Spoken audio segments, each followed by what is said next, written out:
After the car is stopped, several masked villains suddenly show up, heading straight for the girl as if for a Princess Day, and tie her to the car. The kidnappers placed a hood and headset on her to blind and deafen her. The driver and bodyguard were spared, instead told to pass messages to her drug lord Carlos. These kidnappers are quite the cautionary tale. They leave, and the girl has no clue it's the CIA behind it all, while Matt is plotting a disturbing scheme. They fly back to Texas, landing at a U.S. Navy secret base as if conducting a small-scale military exercise. At the secret base, they escort the girl out of the car as it's taking her to the showroom for a new toy. Personally overseen by Ollie, a bored sitter sits silently with the girl until a Mexican takes her to the restroom, like an escape room. In the bathroom, the hood and blindfold are finally removed, while Ollie and another guy quickly don DA outfits, as if getting ready for a fashion show. Suddenly, the girl bursts into tears in the bathroom as the bearded man shatters a glass with the shot. Cops rush in like in a movie, making her think it's a destroy the drug den scene.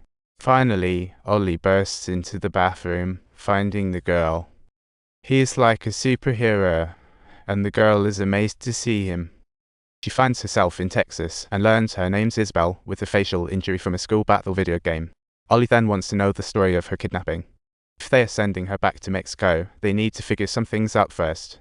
Matt views the kidnapping scene via satellite, only to find out they didn't finish off the bodyguard or driver a real catch and release situation. This footage is off. They only took out one while another got in a crash derby. Rewinding the footage, they see a police car flash. It turns out the corrupt cop killed the driver and bodyguard in a who's the baddest game to stir up conflict between the two drug gangs.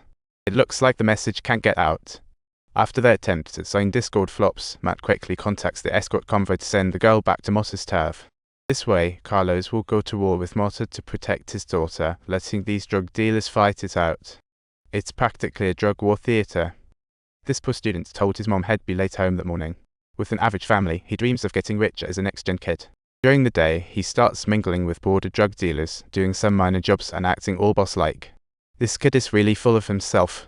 Probably thinking he's a big shot, he struts around until the driver hits the siren, and only then does the kid reluctantly raise his hands to leave when his cousin takes him to Mexico at night. He gets introduced to the boss, who's perfect for flanking people, so that night the boss assigns him a job, promising he'll earn more from it than his dad ever did.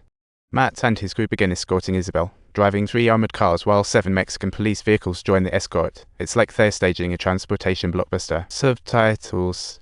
Drones are flying back and forth in the sky, constantly monitoring every movement around, making Matt feel a bit nervous because the police cars ahead are driving so fast that it's just like they're racing. Suddenly, the drone spots foes on the convoy's right, and Mexican police react faster than running. They open fire on the 3 armored cars. Turns out, the escort was a ruse, aiming to wipe them out completely, a true border breaker. The Mexican police vehicles engage in a fierce battle in the desolate area, with the gunners in front rotating their guns like veterans of a war. They begin blasting away at the armored cars like crazy, but thankfully the armor is tough enough, a tussle shell that can't be broken. Eventually, all 10 cars come to a halt, and Matt's convoy is surrounded, while the little girl covers her ears and cries, like watching a blast show gone wrong. Matt calls on the drone to deploy its bombs, taking out the enemies, and then the agents begin their counterattack. Ollie brandishes his rifle like a brave knight, ready to battle. They're elite, fearless agents.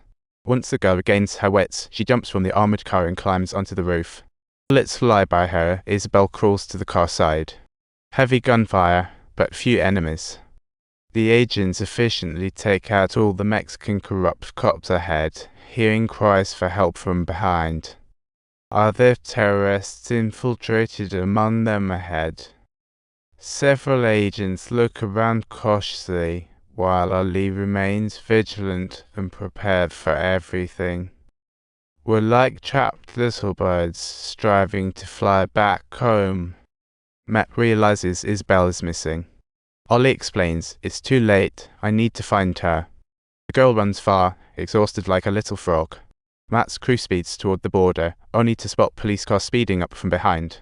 Matt leans out over the car roof, firing wildly at police cars, shaking them off and passing the checkpoint. Matt turns the car, speeds into the U.S. express lane. The girl sees light, thinking her savior is here.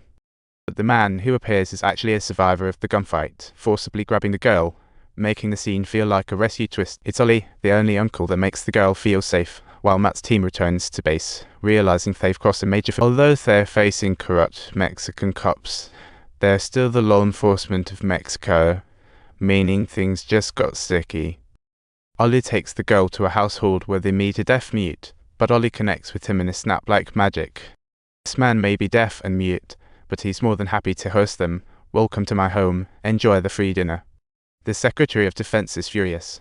They've clashed with Mexican cops, and now they need to handle the chaos, like cleaning up a waterlogged mess.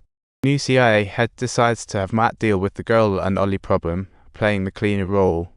While at the deaf mute's home, Ollie learns she's quiet because she lost her daughter, a truly touching backstory. Ollie receives a call from Matt to tell her to distance herself from him, and also that they need to terminate the girl. It sounded like a call for a vigilante. Although Matt finds himself in a dilemma, he knows he can't be implicated. But how can Ollie successfully cross the border? Time for the next guy's storyline.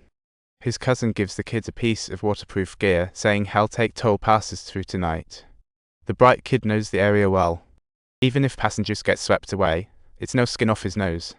After all, they are all adventurous. After crossing, a border patrol plane flies by, missing the fugitive sea leads. And that's the kid's bright idea. The shallow river lowers their body temperature, avoiding detection by the plane sensors, a perfect invisibility trick. A special car takes him back to the city with the mom and baby aboard. She pays him, offering to go anywhere he desires.